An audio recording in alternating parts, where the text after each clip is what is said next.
नमस्कार साथियों, मेरा नाम आचार्य दीपक झा। अब हम इस नई कुंडली के ऊपर हम बात करते हैं। इनकी जो डेट ऑफ बर्थ है वो है 13 अगस्त 1990। इनका जन्म समय है 12:45 रात का AM। अब इनके जन्म नक्षत्र पे चलते हैं। इनका जन्म नक्षत्र भरणी है। भरणी नक्षत्र में इनका जन्म हुआ है। षडबल में सबसे अधिक बलवान इनके शनि हैं, फिर सूर्य है, फिर मंगल है, उसके बाद चंद्रमा है। लग्न इनका रोहिणी नक्षत्र में है, सूर्य आश्लेषा नक्षत्र में, मंगल भरणी नक्षत्र में है, बुध पूर्व फाल्गुनी नक्षत्र में है, गुरु पुष्य नक्षत्र में, शुक्र भी पुष्य में है, शनि पूर्वाषाढ़ में, राहु श्रवण में और केतु भी पुष्य में है। पाया जो है इनका सोना है, वर्ण क्षत्रिय है, योनि गज है, मानव गण के हैं, नाड़ी इनकी मध्य है। अब इनके नक्षत्र में चलेंगे तो नक्षत्र में ग्रहों की जो युति हो रखी होती है एक साथ, और किसी नक्षत्र ने ग्रहों ने नक्षत्र परिवर्तन कर रखा हो, उस प्रकार की परिस्थिति हम देख लेते हैं। तो लग्न इनका रोहिणी नक्षत्र में है और कोई ग्रह नहीं बैठा हुआ है रोहिणी नक्षत्र में। अगर हम देखेंगे यहाँ पे तो गुरु पुष्य में है, शुक्र भी पुष्य में है और केतु भी पुष्य नक्षत्र में। 3 ग्रहों ने एक ही नक्षत्र में योग बना रखा है। साथ ही साथ आप देखेंगे इनका जन्म नक्षत्र भरणी है, मतलब चंद्रमा भी भरणी नक्षत्र में है और मंगल भी भरणी नक्षत्र में है। तो चंद्रमा और मंगल ने एक साथ भरणी नक्षत्र में बैठे हुए हैं, अर्थात 2 ग्रह भरणी नक्षत्र में है चंद्र मंगल, और 3 ग्रह गुरु शुक्र और केतु ये पुष्य नक्षत्र में है। अब इनकी लग्न कुंडली की तरफ चलते हैं हम। लग्न कुंडली में जाएंगे, वृषभ लग्न की इनकी कुंडली बनती है और मेष इनकी राशि बनती है, क्योंकि चंद्रमा मेष राशि में बैठे हुए हैं। करंटली इनकी अभी शनि की 7.5 चल रही है। मार्च के बाद अप्रैल से 2025 अप्रैल से इनके शनि की 7.5 शुरू हो चुकी है। वृषभ लग्न है, लग्न तृतीय भाव में बैठे हुए हैं, कर्क राशि में बैठे हुए हैं। ये एक अच्छी स्थिति है, इसे खराब स्थिति नहीं कहा जाएगा। ऐसा व्यक्ति जो होता है अपनी मेहनत से, अपनी कला से, अपने हाथों की कला, अपने नेटवर्क के द्वारा ही ये ऐसा व्यक्ति मुख्य रूप से अपने जीवन में सफलता को प्राप्त करता है। लग्न के ऊपर देखा जाए तो किसी यहाँ से राहु की पंचम दृष्टि जा रही है, तो इसे खराब स्थिति नहीं कहा जाएगा, क्योंकि वृषभ लग्न है और लग्न के लिए जो राहु होते हैं वो कारक ग्रह होते हैं, तो ये ठीक स्थिति है।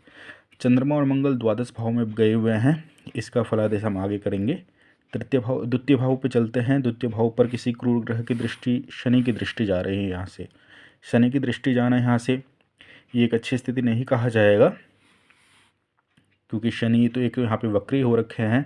साथ ही साथ अगर मैं आपको बता दूँ, शनि का द्वितीय भाव में जाना ये कभी कभी वाणी में व्यंग्यात्मक शब्दों का प्रयोग करना व्यक्ति को सिखा देते हैं।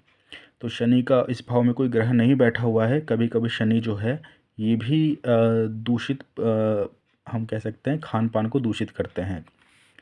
द्वितीय भाव के स्वामी बुध होते हैं, जो सिंह राशि में बैठे हुए हैं। ये एक अच्छी स्थिति है। साथ ही साथ बुध को आप देखेंगे तो मैंने यहाँ पे प्लस का साइन, जमा का साइन लगा रखा है, प्लस का। तो बुध यहाँ पे चलित कुंडली में इस भाव का ही फल देंगे। तो बुध यहाँ पे बलवान स्थिति में है, अर्थात भाव का जो स्वामी है, द्वितीय भाव का स्वामी, वो चाहे सिंह राशि में हो तब भी अपना शुभ फल देगा, और जब कन्या राशि में जाएगा तो भी अपना शुभ फल देगा। बुध बिजनेस के कारक ग्रह होते हैं, ये एक अच्छी स्थिति है। तृतीय भाव पे चलेंगे हम। तृतीय भाव में शुक्र, गुरु, केतु और सूर्य। सूर्य के सामने भी मैंने प्लस का साइन लगा रखा है, अर्थात सूर्य भी यहाँ पर इस भाव का ही फल देंगे, अपने स्वराशि के होने का। बुध यहाँ पे भी अपने स्वराशि का होने का फल देंगे, अर्थात सूर्य जो है अपने दशांतर दशा में या अपने गोचर के समय पर इस भाव का फल जो है अच्छा देंगे, घर गाड़ी का सुख अच्छा दिलवा देंगे यहाँ से। तृतीय भाव में 3-4 ग्रहों की युति जो हो रखी है, सूर्य तो चलित कुंडली में आगे चले जाते हैं, लेकिन ये 3 ग्रहों का प्रधानता इस भाव में है। तो गुरु जो है इस भाव का सर्वश्रेष्ठ फल देंगे ऐसे व्यक्ति को। कला क्षेत्र में हैंड राइटिंग की बात किया जाए या किसी प्रकार की चित्रकला इत्यादि की बात किया जाए, तो उसको लेकर के व्यक्ति प्रयास करे तो वो अच्छा रहता है। नेटवर्क के लिए भी ये जो है ये भाव एक अच्छा फल दे देता है। भाई बहनों का सुख अच्छा दिलवा देगा। गुरु बड़े भाइयों का कारक भी होता है, तो बड़े भाइयों का सपोर्ट, सहयोग रहता है जीवन में। चतुर्थ भाव का मैंने आपको बता ही दिया है। चतुर्थ भाव का स्वामी कर्क राशि में है, अच्छी स्थिति में है और चलित कुंडली में इस भाव का फल दे रहा है। तो घर गाड़ी का सुख ये दिलवा देगा यहाँ पे। अगर चतुर्थ भाव पे देखें हम तो किसी क्रूर ग्रह की दृष्टि नहीं जाती है। बुध एक शुभ ग्रह है जो यहाँ पे बैठा हुआ है लग्न कुंडली में, और चलित कुंडली में यहाँ पे प्लस का साइन लगा रखा है, तो यहाँ का ये फल देगा। तो ये चतुर्थ भाव अच्छा है, ये अच्छी स्थिति बनाएंगे यहाँ पे। घर गाड़ी का सुख, घर का पारिवारिक माहौल एक अच्छा बना के रखेंगे। पंचम भाव के स्वामी बुध होते हैं, अच्छी स्थिति में है। पंचम भाव पे अगर देखा जाए तो यहाँ से राहु की दृष्टि जा रही है कन्या राशि पे। राहु इस भाव के फल को अच्छा करेंगे। राहु में बुद्धि में एक चतुरता और एक समय परिस्थिति के अनुसार बोलने की कला सिखा देंगे यहाँ पे राहु। इस भाव का जो कारक होता है गुरु, वो भी अच्छी स्थिति में है। संतान को लेकर के, ज्ञान को लेकर कोई दिक्कत नहीं है, वो एक अच्छी स्थिति रहेगी। छठे भाव पे शुक्र की राशि है ये, शुक्र अच्छी स्थिति में है, और इस भाव पे चंद्रमा और मंगल की दृष्टि है। लाइफ में चैलेंजेस और कंपटीशन को लेकर के दिक्कतें नहीं दिख रही है यहाँ पर। अगर चैलेंजेस कंपटीशन आते हैं तो व्यक्ति उसको इजीली फेस करेगा, क्योंकि यहाँ से मंगल की शत्रुहंता दृष्टि जा रही है। अच्छा, इस कुंडली में अगर देखा जाए एक बात और, तो चंद्रमा, सूर्य और लग्न की यहाँ पे डिग्री जो है वो लगभग 17 डिग्री है। लग्न पूर्ण रूप से बलवान अवस्था में है। लग्न की जो दृष्टि है वो 17 है। लग्न पूर्ण रूप से बलवान है, अपना युवा अवस्था में है, जिसमें लग्न सर्वश्रेष्ठ फल देता है, वो एक अच्छी स्थिति है। तो चंद्रमा, लग्न और सूर्य तीनों ही अच्छी स्थिति में हैं। व्यक्ति अपने जीवन में किसी प्रकार का संघर्ष होगा तो उसको संघर्ष करने के इच्छुक रहेगा, और साथ ही साथ उस संघर्ष को पार कर जाएगा ऐसे व्यक्ति।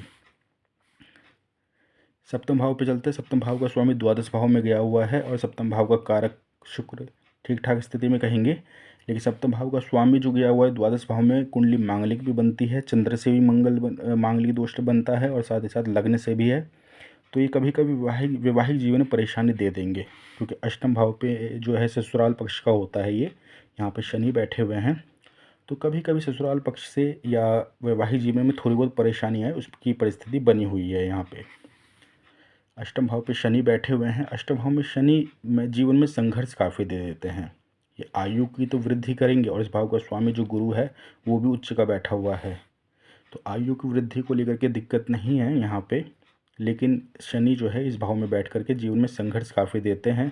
साथ ही साथ शनि जो है यहाँ पे नवम और दसम भाव के स्वामी हैं, तो थोड़ा सा भाग्य की वृद्धि, कर्म को लेकर के अस्थिरता, बार बार काम में बदलाव लाना, काम में किसी न किसी प्रकार की दिक्कतें आना, कार्य क्षेत्र में चाहे वो जॉब हो चाहे बिजनेस हो, तो उसको लेकर के परेशानी बीच बीच में देंगे। लेकिन अगर बिजनेस करते हैं ये, तो बुध अच्छी स्थिति में है यहाँ पे, और यहाँ पे कन्या राशि का ही फल दे रहा है। साथ ही साथ इस भाव का स्वामी द्वादश भाव में गया हुआ है, तो किसी न किसी प्रकार से ट्रैवल से रिलेटेड कोई काम करना, या विदेश से कोई संपर्क लगाना, क्योंकि यहाँ पे नेटवर्क का एक अच्छा योग बना हुआ है। तो इम्पोर्ट एक्सपोर्ट का कोई बिज़नेस करना, या विदेश में ही जाकर के वहाँ पे कोई बिज़नेस करना, उसको लेकर एक अच्छी स्थिति है। अगर बिज़नेस करते हैं तो कोई दिक्कत नहीं है। जॉब को लेकर यहाँ पे परेशानी दिख रही है कुंडली में। नवम भाव के स्वामी शनि होते हैं, अष्टम भाव में गए हुए हैं, और इस भाव में राहु बैठे हुए हैं। तो राहु इस भाव के फल को, ये कभी कभी धर्म को लेकर के व्यक्ति, धर्म पूजा पाठ को लेकर के व्यक्ति कभी कभी समय परिस्थिति के अनुसार इसके विचार बदलते हैं। कभी कभी व्यक्ति कुतर्क भी करने लग जाता है धर्म को लेकर के, पूजा पाठ को लेकर के।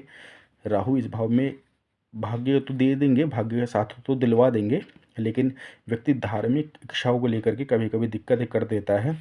हालांकि नवम भाव का स्वामी गुरु उच्च का है, तो भाग्य की वृद्धि करेंगे, लेकिन यहाँ पे गुरु की नीच की दृष्टि जा रही है।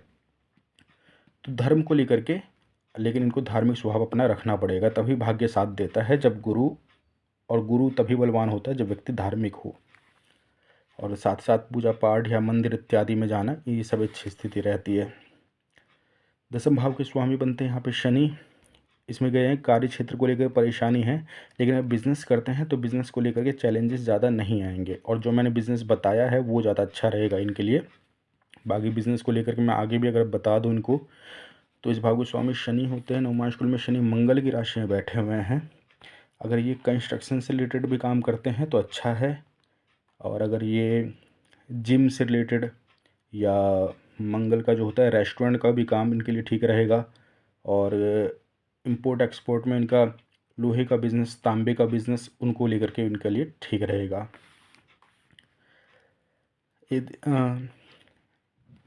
11वें भाव के स्वामी, एकादश भाव के स्वामी जो है गुरु है, उच्च के बैठे हुए हैं, अपने भाव पे दृष्टि भी जा रही है। ये एक अच्छी स्थिति है। इच्छाओं की पूर्ति होगी, लाभ इत्यादि करवा देंगे। चंद्रमा मंगल यहाँ पे विदेश का योग बनाएंगे स्ट्रांगली। अगर ये विदेश का इनका आगमन नहीं जाना नहीं होता है तो चंद्रमा मंगल ये किसी ना किसी प्रकार से पैसे खर्च के ज़्यादा करवाएंगे। तो ये ध्यान रखना है। अगर विदेश से या इंपोर्ट एक्सपोर्ट को लेकर के कोई काम करते हैं या ट्रैवल से रिलेटेड कोई काम करते हैं, जैसे आजकल न्यूज़ रिपोर्टर भी होते हैं तो वो फील्ड पे ज़्यादा एक्टिव रहते हैं, तो इस काम को लेकर चंद्रमंगल बहुत अच्छा रिजल्ट देंगे। लेकिन अगर ये सोचेंगे ये कहीं बैठ कर के जॉब करे, जैसे दिल्ली में ही अगर ये कहीं बिज़नेस करे या मुंबई में कहीं बैठ कर के बिज़नेस करे तो उसको लेके थोड़ी परेशानी देंगे। या तो आउट ऑफ इंडिया जा कर के बिज़नेस करे वो अच्छा है, या इनका काम हो इंपोर्ट एक्सपोर्ट का तो वो इनके लिए अच्छा रहेगा। चाहे वो एक्सपोर्ट करे तो वो अच्छा रहेगा इनके लिए। लग्न कुंडली का फलादेश यहाँ पे हो चुका है। नवमांश कुंडली चलते हैं। ये वैवाहिक जीवन के लिए होता है। नवमांश कुंडली का जो लग्नेश है वो छठे भाव में गया हुआ है यहाँ पर, तो ये विवाद की स्थिति दिखा रहा है, और वो भी बुध जो है शनि मंगल के साथ है। हालांकि शुक्र ठीक ठाक स्थिति में कहा जाएगा, यहाँ पे गुरु की दृष्टि भी जा रही है यहाँ पर। तो उतनी तो परेशानी नहीं दिख रही है, लेकिन किसी न किसी प्रकार से पत्नी को स्वास्थ्य में परेशानी आए या पत्नी किसी न किसी प्रकार से बात विचारों को लेकर के कभी कभी मतभेद रहेगा, उस प्रकार की स्थिति नज़र आ रही है यहाँ से। और नवमांश कुंडली से भी यहाँ से नज़र आ रही है, या तो पत्नी को स्वास्थ्य को के लेकर परेशानी आएगी या किसी न किसी प्रकार से बीच बीच में विवाद हो आपस में, उस प्रकार की परिस्थिति नज़र आ रही है। बाकी नवमांश कुंडली में और ग्रहों की कंडीशन ठीक ठाक है। दसमांश कुंडली पर चलते हैं। दसमांश कुंडली का मिथुन लग्न है, इसके स्वामी बनते हैं बुध जो नीच के हो रखे हैं। बुध को बलवान करने की अवस्था है। ये पन्ना पहने, पन्ना इनके लिए ठीक रहेगा। पन्ना कम से कम ये पहन सकते हैं 7 से 8 रत्ती का, ये पन्ना पहने। इनके लिए पन्ना पहनना बहुत ज़रूरी है, क्योंकि दसमांश कुंडली में बुध नीच के हो रखे हैं।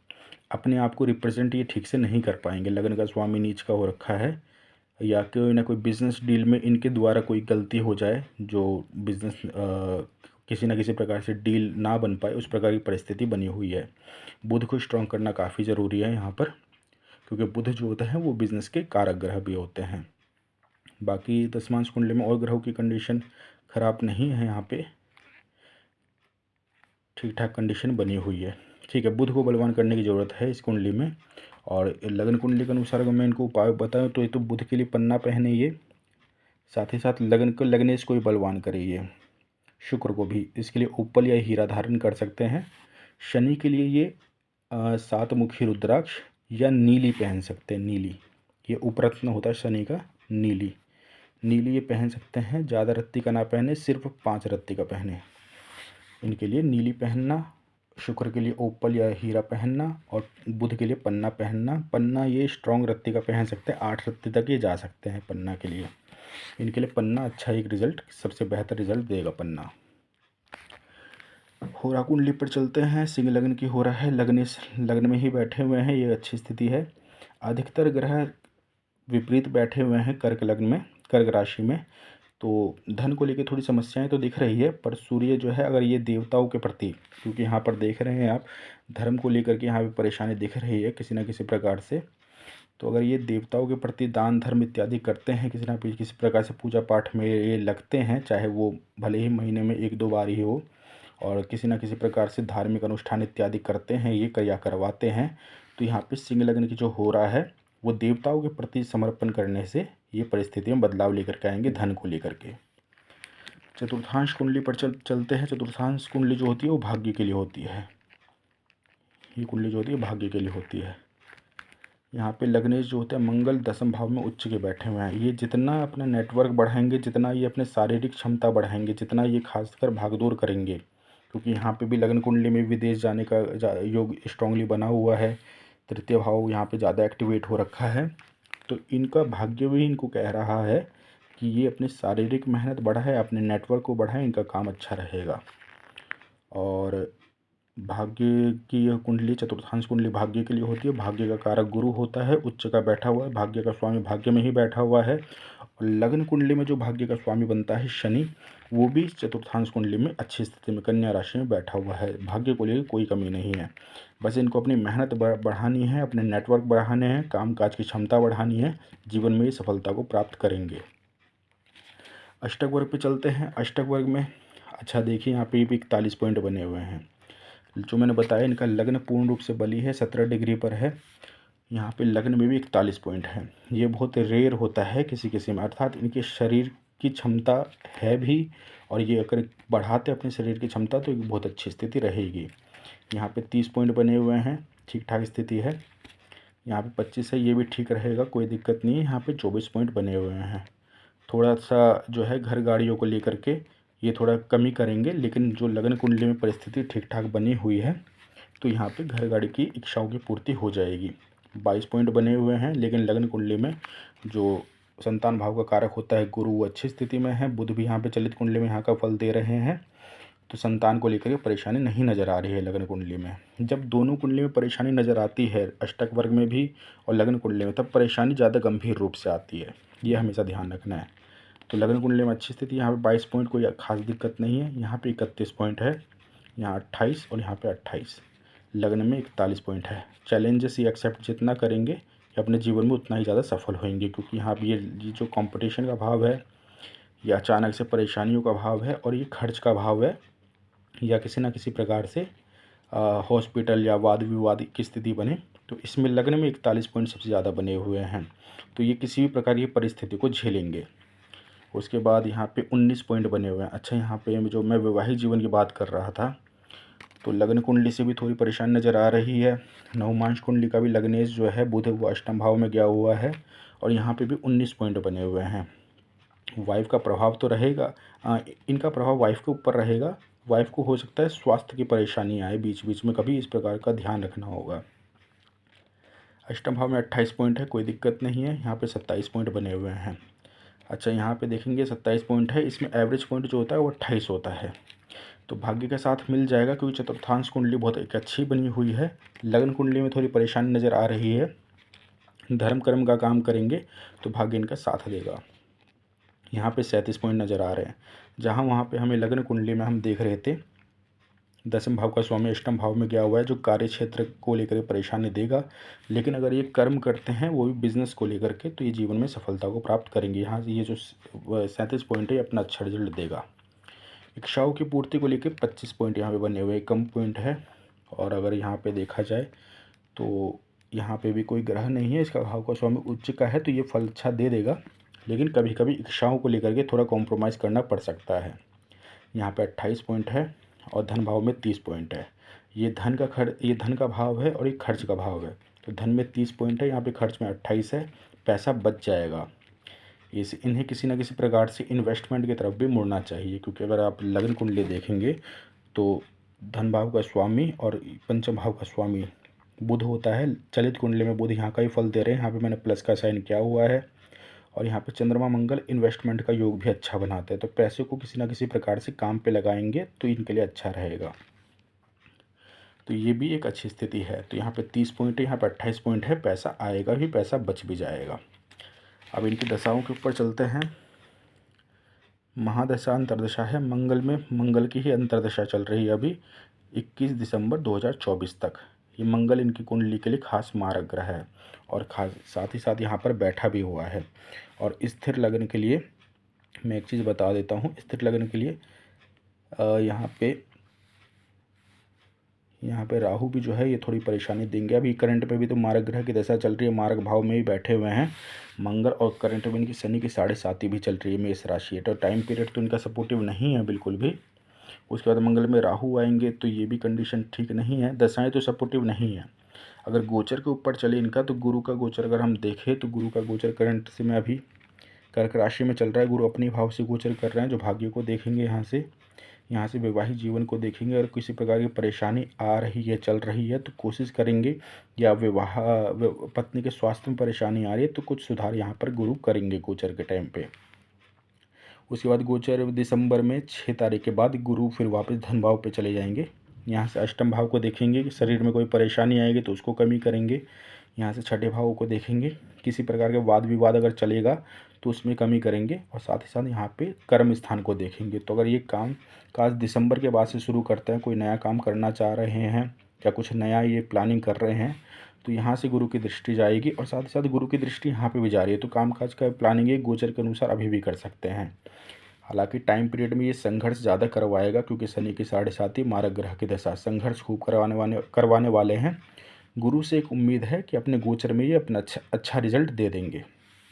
उसके बाद शनि का गोचर बात किया जाए तो शनि का गोचर अच्छा नहीं है अभी, क्योंकि एक तो चंद्र कुंडली से द्वादश भाव में है, और अगले साल ये अभी 2 साल बाद ये मेष राशि में जाएंगे तो लग्न से द्वादश भाव में चले जाएंगे।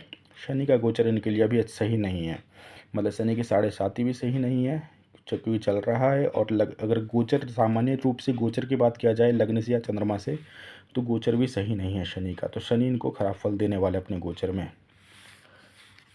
अब अगर इनके बात राहु केतु की जाए तो राहु केतु का गोचर अभी करंट में यहाँ पे चल रहा है। ये केतु का गोचर सिंह राशि में, राहु का गोचर यहाँ पे चल रहा है। अभी किसी प्रकार से अगर ये ट्रैवल का कोशिश करते हैं, विदेश जाने का, कहीं बाहर जाने का, घूमने फिरने का कुछ भी, तो ये अभी इस टाइम पे केतु जो है इनका ट्रैवल का योग बना देगा। और अगर मैं कहूँगा तो अभी गुरु का गोचर जब यहाँ पे जाएगा, यहाँ से ट्रैवल का योग बन रहा है, तो किसी प्रकार से विदेश से अगर ये संबंध स्थापित करने की कोशिश करते हैं, कोई इंपोर्ट एक्सपोर्ट का काम करते हैं या किसी तरह का नया काम करने का स्टार्ट करते हैं, तो ये दिसंबर 10-12 तारीख के बाद से कर सकते हैं ये काम नया। तो यहाँ पे राहु केतु का भी गोचर मैंने बता दिया। सामान्य तौर पर मैं इनको ये सजेशन दूंगा, उपाय मैंने बता ही दिया है। बुध के लिए पन्ना पहनना है, शुक्र के लिए इन्हें ओप्पल या हीरा पहनना है, शनि के लिए ये नीली पहने या शनि के लिए रुद्राक्ष पहने, 7 मुखी रुद्राक्ष। और इनको मैं ये सजेशन दूंगा कि या तो ये ट्रैवल से रिलेटेड काम करे या ट्रांसपोर्ट का भी काम कर सकते हैं ये। खासकर अगर इनका ट्रांसपोर्ट का काम अगर विदेश में होता है तो और अच्छा रहेगा इनका काम, क्योंकि चंद्रमंगल का योग ये लक्ष्मी योग भी होता है, जो यहाँ पे द्वादश भाव में गया हुआ है। ये बाहरी क्षेत्र को दर्शाता है, ये हमारे जन्म स्थान से बाहरी क्षेत्र को दर्शाता है, तो ये वहाँ पे करे तो काफ़ी अच्छा रहेगा इनके लिए। ये वाकई ट्रैवल का योग भी बनाते हैं, तो ये किसी ना किसी प्रकार से ट्रैवल से रिलेटेड कोई काम करे तो ये इनके लिए अच्छा रहेगा। बिज़नेस को लेकर परेशानी नहीं है, बिज़नेस में इनको सफलता मिलेगी, समय समय पर इनको सफलता मिलेगी। करंट में टाइम पीरियड सपोर्टिव नहीं है, अगर किसी प्रकार का संघर्ष ये देख रहे हैं तो इनका टाइम पीरियड सही नहीं चल रहा है।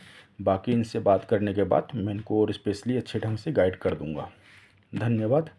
अब आगे मैं दोबारा एक कोई नई कुंडली लेकर के आने वाला हूँ, आप लोग उसको ज़रूर देखिएगा। फ़िलहाल के लिए ये कुंडली यहाँ तक थी। धन्यवाद।